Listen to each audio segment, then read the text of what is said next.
ድሆች ናቸው 20 ሺህ ብር 30 ሺህ ብር ከፍለው የሚገቡት ተበድረው ነው የሚገቡት። ሄሎ ይሰማሽ ነው። ባለጸጋ ሰዎች ኤክስፒሪየንሱን ሼር ሲያደርግ እንኳን 20 ሺህ ብር ተቀብሎ ነው።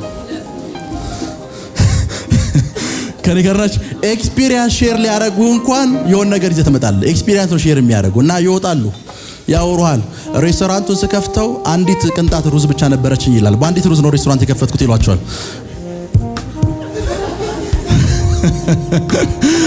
አንዲት እንጀራ ብቻ ነበረችኝ፣ አንዲት ኪሎ በርበሬ ብቻ ነበረች፣ በሷ ነበር ሬስቶራንት የከፈትኩት።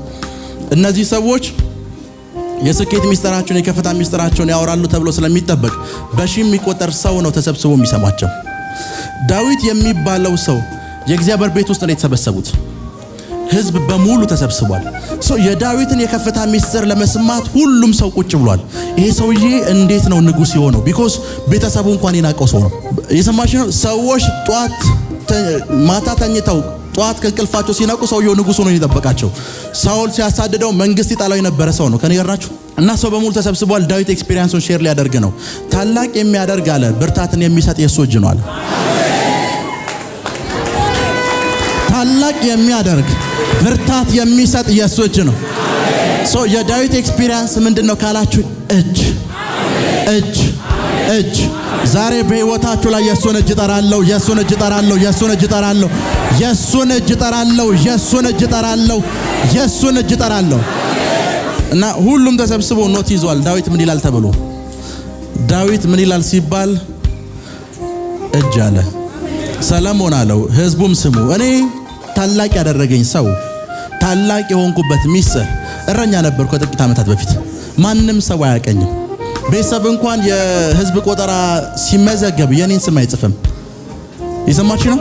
ነገር ግን አንድ እጅ መጣ። ከዕለታት አንድ ቀን አንድ እጅ መጣ። አንድ ነብይ መጥቶ ተነበየብኝ። የእግዚአብሔር እጅ በላይ ላይ መጣ። ከዛ በኋላ የሚዘመርልኝ ሰው ሆንኩ። አገር የሚፈራኝ ሰው ሆንኩ። አገር የሚደነግጥልኝ ሰው ሆንኩ። ንጉሱኝ ራሴን አገኘውታል። እጅ በህይወታችሁ ላይ ጠራለሁ። እጅን በህይወታችሁ ላይ ጠራለሁ። በህይወታችሁ ላይ ጠራለሁ። በህይወታችሁ ላይ ጠራለሁ። እጅ በሉ እስኪ ቁጭ በሉ። እጅን በህይወታችሁ ላይ ጠራለሁ። እጅን በህይወታችሁ ላይ ጠራለሁ። እጅን በህይወታችሁ ላይ ጠራለሁ። አንዳንድ ኤክስፔክት የማታረጓቸው ሰዎች የሀገር መሪ ሲሆኑ አጋጥሟችሁ ያውቃል? ኤክስፔክት አታረጓቸው። ቤት በኩል ተሽለክልኮ መጥቶ ነው የምትሏቸው እኮ እናንተ። ማንም ህዝብ ኤክስፔክት አያረጋቸው። ህዝብ ኤክስፔክት የሚያረጋቸው ድጋፍ ያላቸው ሰዎች እኮ አሉ። ሆም ይባልላቸው። ሳሙን መጥቶ ወንበር ላይ ይቀመጣል። ህዝቡ ይደነግጣል። ህዝቡ የሚያስደነግጠው ምንድነው? የህዝብ እጅ የለውም። ሰውየው ያለው የእግዚአብሔር እጅ ነው። የእግዚአብሔር እጅ፣ የእግዚአብሔር እጅ። ለዛ ሰዎች የእግዚአብሔር እጅ በህይወታቸው ላይ ካልመጣ ታላቅ መሆን አይችሉም። ይሰማችሁ ነው። ሰዎች የእግዚአብሔር እጅ በህይወታቸው ላይ ካልመጣ፣ የእግዚአብሔር እጅ በህይወታቸው ላይ ከሌለ ታላቅ ለመሆን ብርታትና ኃይል አያገኙ። ታላቅ ለመሆን ምን አያገኙ? ብርታትና ኃይል አያገኙ። እረኛን ንጉስ የሚያረግ እጅ አለ። እረኛ የነበረ ሰው ንጉሱኛለሁ፣ ንጉስ የሆንኩት በእጁ ነው ካለ አንተ መርከም ያለብን አንድ ነገር ጧት ስትነሳ እጅ፣ ማታ ስትወጣ እጅ፣ ከሰዓት እጅ። ቢኮዝ እረኛ የሆነ ሰው ንጉስ የሆንኩት በእጅ ነው ብሏል። እረኛ የነበረ ሰው ንጉስ ያደረገኝ ምንድነው ብሏል? እጅ ነው ብሏል። ቁጥር 16 እስኪ አንብቡት። አምላኬ ሆይ የሚለው ቁጥር 16 አቤቱ አምላካችን ሆይ በደምብ ስም። አቤቱ አምላካችን ሆይ ለቅዱስ ስምህ ቤት እንሰራ ዘንድ ለቅዱስ ስምህ ቤት እንሰራ ዘንድ ይህ ያዘጋጀነው ባለጠግነት ሁሉ ይህ ያዘጋጀነው $9 ቢሊዮን ማለት ነው። ያዘጋጀነው ባለጠግነት ሁሉ እሺ ከእጅህ የመጣ ነው። ከምን? ከእጅህ የመጣ ነው። በረም አንድ በግ ያልነበረኝን ሰው ቢሊዮኔር ያደረገኝ አለው።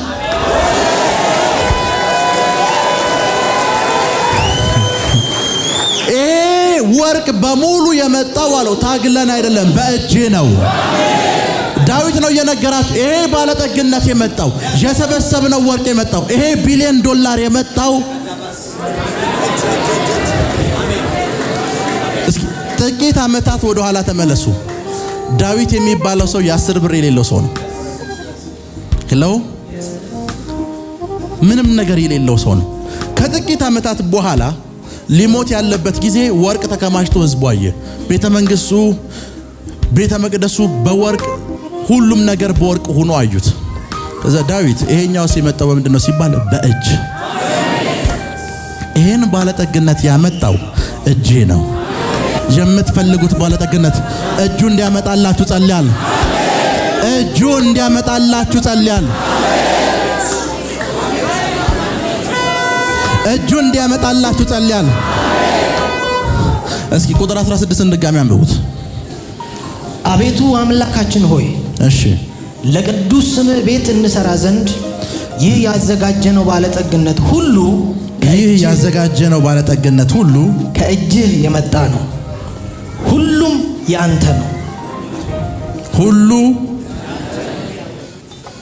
ይሄ ያዘጋጀነው ባለጠግነት በሙሉ በምንድን ነው? ከእጅህ የመጣ ነው። እስኪ ዘዳግም 8 እንክፈቱ ከቁጥር 15 እስከ 17 ዘዳግም 8 እባብና ጊንጥ እሺ ጥማትም ባለበት እባብና ጊንጥ የውሃ ጥም ባለበት ውሃም በሌለበት ያ ማለት ለመጠጣት ላይፍ የሚያስፈልግ ውሃ እንኳን በሌለበት እሺ በታላቂቱና በምታስፈራው ምድረ በዳ የመራህን ውሃ የሌለበት ስፍራ ላይ ውሃ የሰጠህን እሺ ከጭንጫ ድንጋይም ውሃ ያወጣልህን በመጨረሻም ዘመን መልካም ያደርግልህ ዘንድ ሊፈትንህም ሊያዋርድህም አባቶችህ ያላወቁትን መና በምድረ በዳ ያበላህ አባቶች አይተውት አያውቁ መና ያበላህን እሺ አምላክህ እግዚአብሔርን እንዳትረሳ ከዛስ ስንረሳ እንዴት ነው የምንረሳው የሚለውን እየነገራችሁ ነው።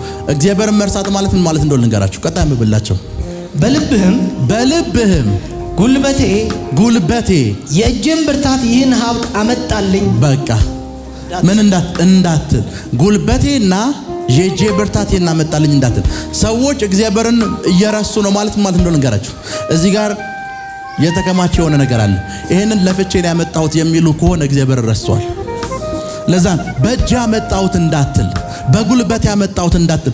ዳዊት ይሄ ባለጠግነት የመጣው ከእጁ ነው ካለ አንተ የዳዊትን ያክል ባለጸጋ አይደለም። ዳዊት አንድ ንጉስ $9 ቢሊዮን ለእግዚአብሔር ቤት ያመጣሁት በእጁ ነው አለ። አንተ ደግሞ እቺ 1 ሚሊዮን ብር በእጄ ነች አልክ።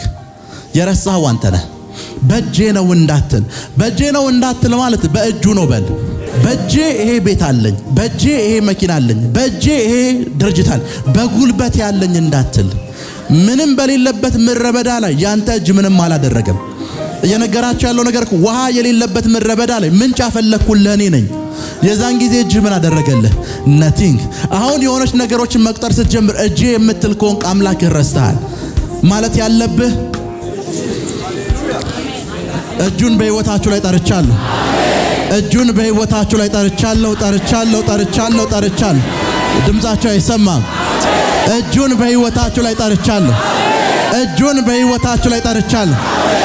እጅ ያመጣው ምን እንዳትል ያነ በረምስሙ ሳምታይምስ የእግዚአብሔር እጅ ህይወታችሁ ላይ መጥቷል ማለት ምን ፓስተር ሚኮና ምን ማለት እንደው ልንገራችሁ የማትረዱት ነገር። የእግዚአብሔር እጅ ህይወታችሁ ላይ መጥቷል፣ ህይወታችሁ ላይ እግዚአብሔር ተለቋል ማለት ምን ማለት እንደው ልንገራችሁ። ፓስተር ሚኮ እዚህ ያለ የእግዚአብሔር እጅ እሱ ህይወት ላይ መጥቷል ማለት። ሳኦል የሚባል ሰው ታውቃላችሁ? ለመጀመሪያ ጊዜ ሳሙኤል ጋር ሲሄድ የሄደው አህያ ጠፍቶት ነው። ልክ ነኝ? እና የመጀመሪያው ትንቢት ሲጀመር አህያ ምን ተብሏል? ተገኝቷል። ከዛ በኋላ ፕሮፌሰር ማድረግ ጀመረ። ንጉስ ትሆናለህ አለው። አሁን የእግዚአብሔር እጅ ወደ ህይወታችሁ መጥቷል ማለት ወደ ህይወታችሁ እንደመጣ ከምታውቁበት መንገድ መካከል አንዱ እናንተ ዘንድ የሌለ ሐሳብ ወደ አእምሮአችሁ ይመጣል። ያ ማለት እንደሆነ ነገራችሁ። ሰውየው ንጉስ መሆን የሚባል ነገር አስቦ አያውቅም። በፍጹም አስቦ አያውቅም። የሄደው አህያ ፍለጋ ነው። ለመጀመሪያ ጊዜ ንጉስ መሆን ይቻላል የሚል ድምጽ ሰማ። ለመጀመሪያ ጊዜ የእግዚአብሔር እጅ በህይወታችሁ ላይ መለቀቁን የምታውቁት ምን እንደሆነ ልንገራችሁ። የቤት ክራይ ከብዷችኋል፣ ሚሊዮነርነት ቀላለው የሚል ሐሳብ ይመጣል። ቤት መግዛትን የሚያቀል ሐሳብ ይመጣል። ሐሳብ ነው የሚመጣው። ሐሳብ ይመጣል። አንድ ጆን የሚባል ሻኪሶ ያለ አንድ ሰው ሲነግር ከሻኪሶ የመጣ ሰው አለ። ከሻኪሶ የመጣ ሰው ወርቅ ቁፋሮ በሚያደርጉበት ጊዜ ከጥቂት ዓመታት በፊት ታንታለም የሚባል ነገር ታውቃላችሁ? አይፈለግም ነበር፣ ካብ ነበር የሚያደርጉት ታውቃላችሁ? በየቤቱ ነበር የሚጣለው። ኖ ዋን አይፈልገውም። እና ድንገት አንድ ቀን ሊፈለግ ይችላል ብዬ መሰብሰብ ጀመርኳል ከጎረቤት። ሰውየው አሁን ቢሊየነር ነው፣ በኢትዮጵያ ብር ነው የምልህ 16 ሚሊዮን ነው። በ17 ሚሊዮን ብር ሰውየው ቸርች አሰርቷል። በ16 ሚሊዮን በ16 ይሄን እምላችሁ የዛሬ 10 ዓመት ወደ ኋላ ነው። አእምሮዬ ላይ አንድ ሐሳብ ነው የመጣው አለ። ይሄ ሁሉ ካብ ላይ በየቦታው የተጣለውን ታንታለም ብሰበስብ አንድ ቀን ቢሊየነር ትሆናለህ የሚል ድምፅ ሰማዋል። ሐሳብ ነው የመጣው። ሰዎች ያላዩትን ነገር እንዲያ የሚያደርግ ሐሳብ ነው የመጣው። እጅ በህይወታችሁ ላይ ሲመጣ መጀመሪያ እናንተ ጋር የሚመጣው ሐሳብ ነው። ሄሎ ሐሳብ ነው። እግዚአብሔር አውቆ ሐሳቡን ሳሙኤል እንዲነግራችሁ ያደርጋል። ሳኦል ጋር ስትመጡ ሳሙኤል የሚባል ሰው ንጉስ ነህ አለው። ሐሳብ ገባበት። ከዛስ ነቢያቱ ማህበር ሄደ። መጽሐፍ ቅዱስ እንደሚታካላችሁ ልቡ ተለወጠ ይላል። ሰውየው ከዛ በኋላ አህያ የሚፈልግ ሰው አይደለም። ስታስበው ስታገኘው እንደ ንጉስ ነው የሚያወራው። ስታገኘው እንደ ንጉስ ነው የሚያስበው። ሐሳብ ነው የገባበት። ብዙዎቻችሁ ሚስ የምታረጉት የእግዚአብሔር እጅ እናንተ ህይወት ጋር መጥቶ ሚስ የምታረጉት ሐሳብ ነው። የምትተላለፉት ከሐሳብ ሐሳቡ ድንገት እኮ ነው ይመጣው። መኝታችሁ ላይ ይመጣል፣ ቁጭ ብላችሁ ይመጣል፣ እያወራችሁ ይመጣል። ወዲያውኑ ሐሳቡ የመጣ ሰዓት ሐሳቡ እንግዳ ከሆነ ያዙት። ያንን ሐሳብ ያመጣው የእግዚአብሔር እጅ ነው። ሄሎ ዳዊት ጋር ደግሞ ላምጣችሁ። ዳዊት እረኛ ነበር። የሰማችሁ ነው? እረኛ ነበር። ሳሙኤል መጥቶ ዘይት አፈሰሰበት። እዛም አፍሶበት ሰውየው እንደ ንጉስ ማሰብ አልቻለም። ምን እንደተፈጠረ ልንገራችሁ። መጣ፣ አባቱ ጠራው። ሂድና አለው ለወንድሞችህ ምን አድርስ? ለወንድሞቹ ምግብ ሊያደርስ እግዚአብሔር የሰራት ጭቃነች እያለ እየዘመረ ሄደ። ደረሰ። ጎልያድ የሚባል ሰው እያስፈራራቸው እንደሆነ አየ። ለምን ያልሞክረው ማለት ሞከረው። ጎልያድን ገደለው። ጎልያድንም ሲገለው የሚገርማችሁ እንደሆነ ልንገራችሁ። ወደ ሳኦል የመጣው ሰውየው ጎልያድንም ገሎት ሳኦል ከሱ እንደሚበልጥ ነው የሚያስበው። ከሳኦል በታች ያለ ባሪያ እንደሆነ አድርጎ ነው የሚያስበው። ከዛም እንደተፈጠረ ልንገራችሁ። ዳዊትን ሲያዩ እግዚአብሔር ዳዊት አይቀየርም። ህዝቡ መዘመር ጀመረ። ሳኦል ሺህ ገደለ፣ ዳዊት ይሄንን ሲሉ ለካ አለ ሳኦል ያልገደለውን ነው የገደልኩት። ሳኦል ያቃተውን ነው ያደረኩት።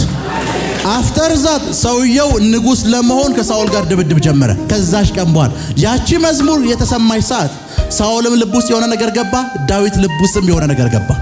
ሰዎቹን አዘመራቸው። የእግዚአብሔር እጅ ሲመጣ የማትጠብቁት ሐሳብ ወደ እናንተ ይመጣል።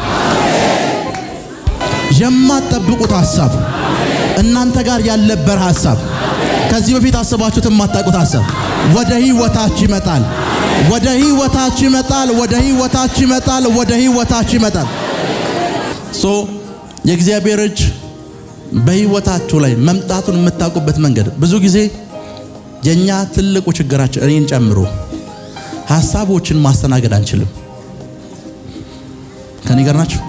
ሐሳቦችን ማስተናገድ አንችልም። መንፈሳዊ ዓለም ላይ ትንቢት ስንናገር አይታችሁ ከሆነ ምሳሌ ቁጥሮችን በምንጠራበት ጊዜ የሱ ቁጥር 03 44 66 ነው ልበላችሁ።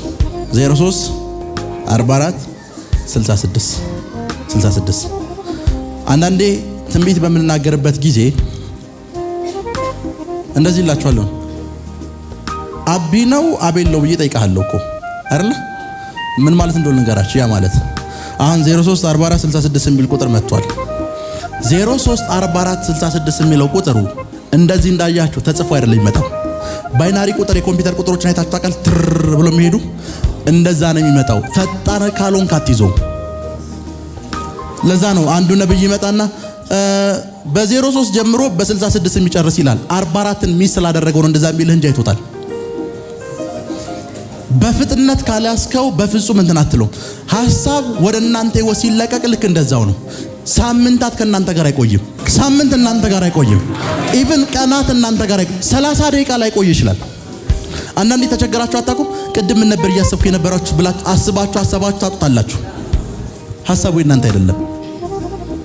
ለዛ ሐሳቡን መያዝ ስላልቻላችሁ ላለው ይጨምርለታል፣ ከሌለውስ ያለው የተሰጠ እንኳን ይወሰድብህና አንተ ልትጠቀምበት ስላልቻልክበት ወደ ሳሟን ይሄዳል።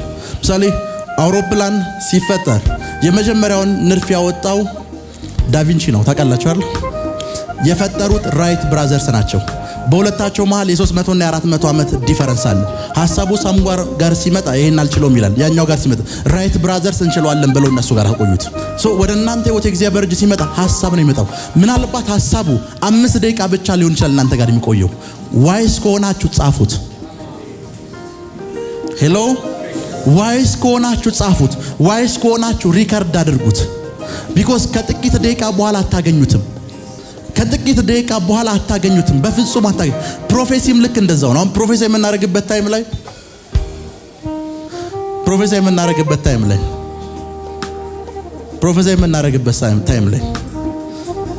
አቤል ABEL ነው አይደለ? የዚህ ሰውዬ ስም አቤል ነው ብላችሁ አስቡ። ABEN ቡም አለፈ። ሊያነብ ካልቻለ አንድ ሰው አቢ ማን ነው ይልሃል። ቢኮዝ አቤንም ሲቆላመጥ አቢ ነው የሚሆነው። እሱ ነው ሊይዝ የሚችለው። ትር ብሎ ወዲያው ነው የሚያልፈው። ላይፋችሁ ላይ እኮ እናንተ ጋር 3 ደቂቃ ያልቆዩ ሐሳቦች የሉ። ፈልጋችሁ ግን አጣችኋቸው። እንዲመለሱላችሁ ጸልያለሁ። እንዲመለሱላችሁ ጸልያለሁ።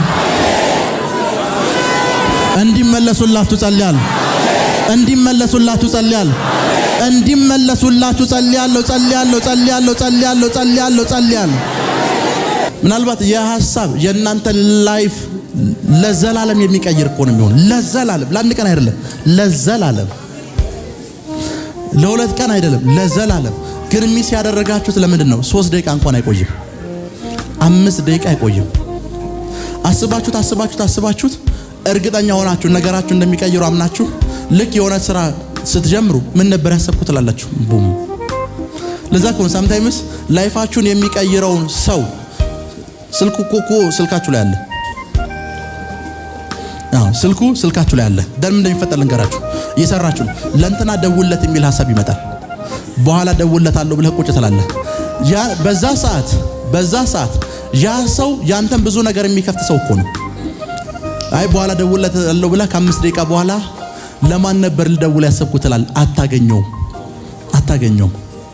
መጽሐፍ ቅዱስ ምን እንደሚል ልንገራችሁ። ባለጠግነት እንደ ንስር ክንፍ አውጥቶ ይበራል የሚለው። ባለጠግነት እንደ ንስር ክንፍ አውጥቶ ይበራል። ምን ማለት እንደሆነ ነገር ሊቀመጥ አይደለም የሚመጣው። ማስቀመጥ የምትችለው ግን አንተ ነህ። መጣ አይደለ? ልታስቀምጠው ካልቻልክ ወደዛኛው ይበራል። ማስቀመጥ ያንተ ድርሻ ነው። አሁን እጁ የሚገራርሙ የሚያስደንቁ የማትጠብቋቸውን ሐሳቦች አመጣላችሁ።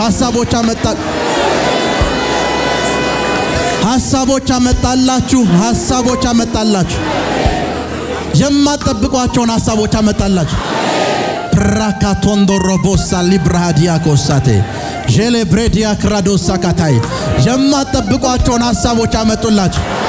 ቁጭ በሉ እና ይሄ የእግዚአብሔር እጅ ሐሳብ ያመጣል። ሐሳብ እናንተ አእምሮ ውስጥ ያልነበር ሐሳብ፣ ያልታቀደ ሐሳብ ኢቭን እናንተ አእምሮ ውስጥ ከዚህ በፊት ሰላም ብላችሁት የማታውቁትን ሰው ያመጣዋል። የት? ወደ እናንተ አእምሮ። ያንን ሐሳብ ማስተናገድ ከቻላችሁ በምሪቶ ላይ ገናና ትሆናላችሁ። በምሪቶ ላይ ታላቅ ትሆናላችሁ። በምሪቱ ላይ ገናና ትሆናላችሁ። በምሪቱ ላይ ታላቅ ትሆናላችሁ። እጁ በህይወታችሁ ላይ ሲለቀቅ ሐሳብ ነው የሚመጣው። ሐሳብ ይመጣል። ንጉስ መሆን አስባችሁ የማታውቁ ሰዎች ማሰብ ጀምራላችሁ። ከዚህ በፊት ኤክስፔክት አድርጋችሁ የማታስቡት ስራ ወደ አእምሮአችሁ ይመጣል። አቅዳችሁት የማታውቁት አገልግሎት ወደ አእምሮአችሁ ይመጣል። አስባችሁት የማታውቁት ነገር ወደ እናንተ ማይንድ ውስጥ ይመጣል። ወደ እናንተ አእምሮ ውስጥ ይመጣል። እጁ በህይወታችሁ ላይ በኃይል መጥቷል። እጁ በህይወታችሁ ላይ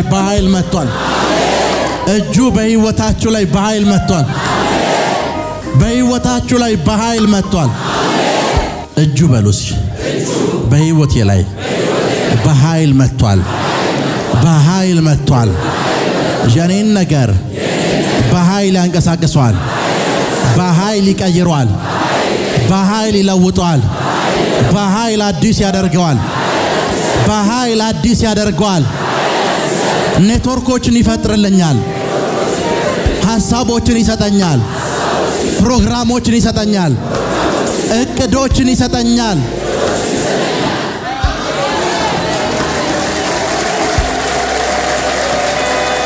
የሰማሽ ነው። አንዳንድ ጊዜ ምን እንደሚፈጠር ልንገራችሁ። አገልጋይ ናችሁ፣ መንፈሳዊ ሰው ናችሁ። አንዲት የእግዚአብሔር ቃል መገለጥ ድንገት ብልጭ ትለላችኋለች። ድንገት ነው ብልጭ ያለችው። የትም ቦታ አልሰማችኋትም። ካነበባችሁ ጥቅስ ውስጥ ነው የመጣችው። ከዛስ ችግሩ እናንተ ጋር አትቆይም። ቡም ትረሱታላችሁ። ግን ያቺ ጥቅስ አሁን ያላችሁበትን ችግር መውጫ ነበረች። ልክ እንደዚሁ ደግሞ በዝማሬ ውስጥ ምን እንደሚፈጠር ልንገራችሁ። ሌሊቱን ሙሉ ራሳችሁን እየዘመራችሁ ታገኙታላችሁ። ትክክል። ጠዋት ስትነቁ መዝሙሩ የለም። ሌሊቱን በሙሉ ግን እናንተ በመንፈስ ተነክታችኋል። ዙሪያችሁ የነበሩ ሰዎች ተነክተዋል። አይታችኋቸው የማታውቋቸው ሰዎች አብረዋችሁ ሲዘምሩ ነበር። ያ መዝሙር ሐሳብ ዓለም ላይ ተለቋል። በልማችሁ የሚገራርም መዝሙር ስትሰሙና ስትዘምሩ ከዚህ በፊት እንደዚህ አይነት መነካካት ያላችሁ ሰዎች አላችሁ? እስኪ እጃችሁን አስሩ። ስትዘምሩ እኮ ነው ያደራችሁት። ጠዋት ስትነቁስ ግጥሙን አታስታውሱም፣ ዜማውንም አታስታውሱትም። ግን ተለቋል። ሐሳቦች ድጋሚ ወደ ህይወታችሁ እንዲመጡ ጸልያለሁ። እንዲመጡ ጸልያለሁ። እግዚአብሔር ሆይ ይበሉስ። አስበኝ፣ እጅህን እፈልገዋለሁ። አስበኝ፣ እጅህን እፈልገዋለሁ። አስበኝ፣ እጅህን እፈልገዋለሁ። አስበኝ፣ እጅህን ላክልኝ። አስበኝ፣ እጅህን ላክልኝ። አስበኝ፣ እጅህን ወደ እኔ ዘርጋው። ሐሳቦችን ስጠኝ፣ ፕሮግራሞችን ስጠኝ፣ እቅዶችን ስጠኝ። እጅ በላይ ላይ ይሁን። እጅ በላይ ላይ ይሁን። እጅ በላይ ላይ ይሁን። በህልማችሁ ኖ ዋን አስቦት የሚያውቁት ፕሮግራምና እቅድ ወደ ማይንዳችሁ ይመጣል። ስራ እኮ ይመጣል። ልከኛ አይደል? ስራ ይመጣል። ጠዋት ስትነቁ የምትንቁት ስራ ሊሆን ይችላል ስራው። ሄሎ፣ ጠዋት ስትነቁት ስራው ማንንም ሰርቶ ስለማያውቅ አይ በዚህ ስራ ደግሞ ምናምን የምትሉት ይሆናል። አንድ የ12 ዓመት ልጅ ናይጄሪያ ውስጥ ሚሊዮነር፣ በናይራ ቢሊዮነር፣ በዶላር ደግሞ ሚሊዮነር የሆነ ልጅ 12 ዓመቱ ነው። ኢንተርቪው ያደረጉት እያለ እንዴት ሚሊዮነር ሆንክ አሉት። 12 ዓመቱ ነው። 12 ዓመቱ ነው። እንዴት ሚሊዮነር ሆንክ አሉት። ክላስ ውስጥ የ6 አይፍል ለ5 አይፍል ተማሪ ነው። አዳሪ ትምህርት ቤት ፋሚሊው አስገብቶት ነው። እና ክላስ ውስጥ አለ አገሩ ሙቀት ነው አለ። የሚጠጣው ውሃ በሙሉ ምንድነው? ሙቅ ነው። ከዛ አሰብኩኝና ኢንተርኔት ላይ አንዲት ነገር አየች፣ ውሃ ማቀዝቀዣ። እቺን ሃይላንድ እያደረኩ 10 ናይራ ብሸጥላችሁ ብዬ አሰብኩኝ አለ። አሰበ። ያችን ማቀዝቀዣ ውስጥ ውሃ ጨመረ። ለተማሪው 10 ናይራ መሸጥ ጀመረ። በሙሉ የአዳሪ ትምህርት ቤት ነው፣ የሀብታም ልጆች ናቸው ሁሉ። 10 ናይራ መሸጥ ጀመረ። 2 ዓመት አልቆየም የራሱ የውሃ ፋብሪካ አለው ልጅየው። አሁን አስቡት እናንተ ጋር ቢመጣ ሐሳቡ እንደምትሉት ዋው ደሞ ውሃ ተሽጦ ምናምን እንደምትሉት ልክ ነኝ። ደሞ ውሃ ደሞ ልሽጥ እንዴ ነው የምትሉት? ምናልባት አፈር ሽጦ የሚል ሐሳብ ከመጣ ጀምሩት። ከኔ ጋር ናችሁ? አፈር ሽጦ የሚል ሐሳብ ከመጣላችሁ እንኳን ጀምሩት። ሐሳቡ እናንተ ጋር ሳይኖር ከመንፈሳዊ ዓለም ከሆነ የመጣው ጀምሩት። በረምስም ከእግዚአብሔር አንድ ነገር መጥቶ እናንተ ጋር ፌል የሚያደርግበት ምክንያት የለም። ፌል አታረጉም። አጠገባችሁ ያለውን ሰው ፌል አላደርግም በሉ። በምንም አይነት ሁኔታ ልወርቅ አልችልም። በፍጹም በፍጹም በፍጹም። ሪካቶንዶ ሮቦሳ ሊብራዲያ ኮሳቴ በፍጹም በፍጹም በፍጹም ፌል ላደርግ አልችልም። ተናገሩ። ላደርግ አልችልም። ላደርግ አልችልም። ላደርግ አልችልም። ላደርግ አልችልም። ላደርግ አልችልም። በፍጹም በፍጹም ላደርግ አልችልም። ፌል አታረግም። ፌል አታረግም። ፌል አታረግም። ፌል አታረግም። ፌል አታረግም። ፌል አታረግም። ፌል አታረጉም። ፌል አታረጉም። በኢየሱስ ስም ኃይል አታረጉም። አታረጉም። አታረጉም። አታረጉም። ፌል በሉ እስኪ። አላደርግም።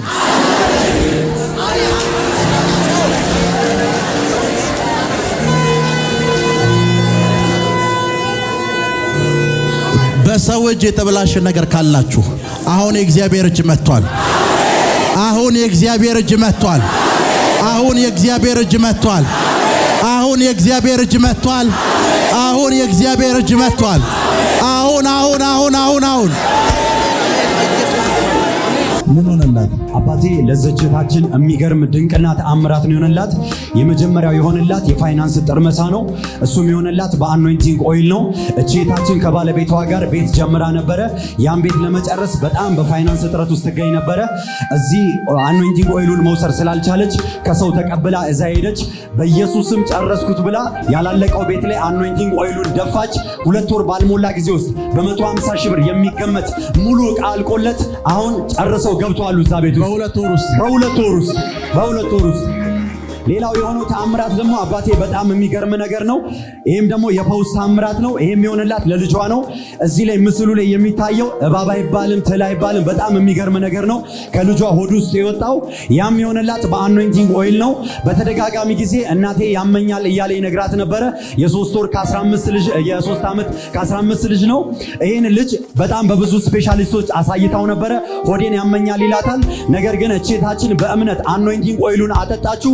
ከሌሊቱ 6 ሰዓት ላይ ተነስቶ ሊያስታውከኝ ነው ማሳጠቢያ ያስጨኛላት። ይሄን ትል የሚመስል ነገር ከሆድ ውስጥ በጣም ትልቅ ነው። አባዬ ክፈችው እስኪ። አኖይንቲንግ ኦይሉን ከጠጣ በኋላ ይሄ ወጣ። ይሄን አኖይንቲንግ ኦይሉን አጠጥታው ተኝቶ 2 ነው የወጣው። እንደዚህ አይነት ይታያችኋል። አኖይንቲንግ ኦይሉን ካጠጣችሁ በኋላ ከሌሊቱ 6 ሰዓት ላይ ቀስቅሷት ይሄን ነገር ከሆድ ውስጥ አስታውኮት ወጣ። ከዛ በኋላ ፍጹም ሰላማዊ ሆነ። አሁን ሰላም ነው። ሰላም ነው። እግዚአብሔር ይመስገን። የረዳኝን እግዚአብሔርን አመሰግነዋለሁ። እኔ የሆነልኝ ነገር ማለት ነው እንደምታዩኝ አይደለም። በጣም አዝኜለት አምሜ ነው የመጣሁት። በቴሌቪዥን ነበረ ማይ ፕሮፌት በጣም ነው የምወድ ጌታ ይባርክ። እና 3 ቤተሰብ ማለት ነው 2015 ሞቶብኝ እና አባቴና እህቴ በአንድ ቀን ተቀበሩ። በእነሱ 3 ወር ደግሞ ወንድሜ ተጨመረ። እነሱ ሞቶብኝ በቃ እኔን የሚገሉኝ የመሰለኝ በጣም የፍርሃት ህመም ማለት ነው። እኔ እንደዚህ አይነት በቃ እነሱን ቀብሬ እንደዚህ አላዘንኩም። በጣም ፈሪቼ መሄጃ አጣሁኝ። ከዛ ገስት ሃውስ ተመዘገብኩኝ እዚህ ማለት ነው። ገስት ሃውስ ተመዝግቤ ለ3 ሳምንት ቤት አላደርኩም ነበረ። በዚህ በፍርሃት የተነሳ ቀን ቤቱ ላለው የውጭውንም የቤቱንም በር ቆልፌ ቤት በቃ ከልጆች ጋር ፍርሃት ማለት ነው። ሰዎቹ መጥተው የሚገሉኝ እየመሰለኝ ከዛ ገስት ሃውስ ተመዘገብኩኝ። መጣሁኝ። መጥቼ ከገና ከዚህ በር ስገባ ነው የዳንኩት። የእግዚአብሔር ሰው ክርስቶስን እላችኋለሁ በቃ የሆነ ነገር ከላይ ተገፈፈ። አሜን። ኢየሱስ ጌታ ነው።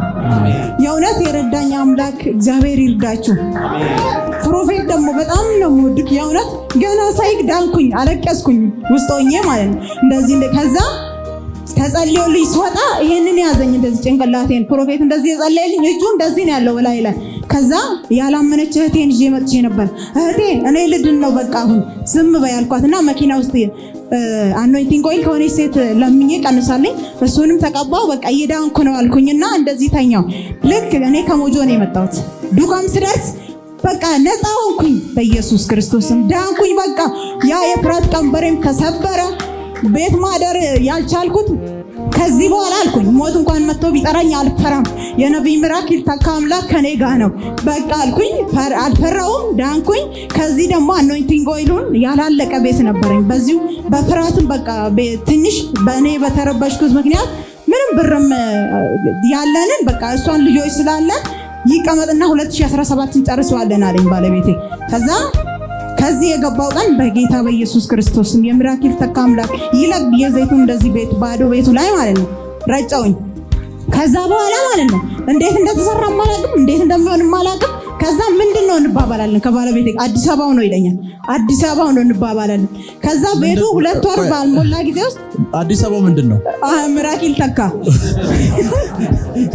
ከዛ አዲስ አበባ ነው እንባባላለን እኛ። ከዛ ሰው የሆነ ሰው የቀጥ ብሎ መጥቶ እናንተ 666 ናችሁ አለ። ከዛ እኔ 666 ላይ ስልጣን ተሰጥቶኛል ወጋውት አልኩት። ከዛ በኋላ እና ታዲያ ሰው የሚበላ ነገር ባጣበት ዘመን ይሄን ያክል እንዴት በሁለት ወር ጨርሻል? ጌታ ይችላል አልኩት። ከዛ እኔ አመንኩኝ። የእውነት ያንተ አምላክ ከኔ ጋር አለ። ሁሌም ደግሞ በህልማ ያለው ሁሌም በቅርብ ቀን ማለት ነው የልጄን ደግሞ ሳልናገር ልጄ ከህፃንነቱ ጀምሮ ይታመማል። ወዴን ይላል በህፃናት ስፔሻሊስት አሳየው ከአንዴም ሁለቴ ግን ምንም የለም። አጋጣሚ አኖይንቲንግ ኦይሉ ከኔ የለኝም። እዚህ ከመጣው በኋላ መጥቼ ምስክርነትን ፈርቼ ተመልሼ እርኩ ዘይት ገዝቼ የእውነት እግዚአብሔር ሲያደርግልን ምንም አይመስለንም። ግን ስንመሰክር ለምን እፈራለሁ? አልፈራም የእውነት። ከዛ እንደዚህ ህፃኑ ልጅ ታመምኩ ሲለኝ ከምሽቱ 6 ሰዓት አካባቢ ነው። አኖይንቲንግ ኦይሉን የምራኪል ተካ አምላክ ብዬ በእምብርቱና በአፏ አጠጣሁት።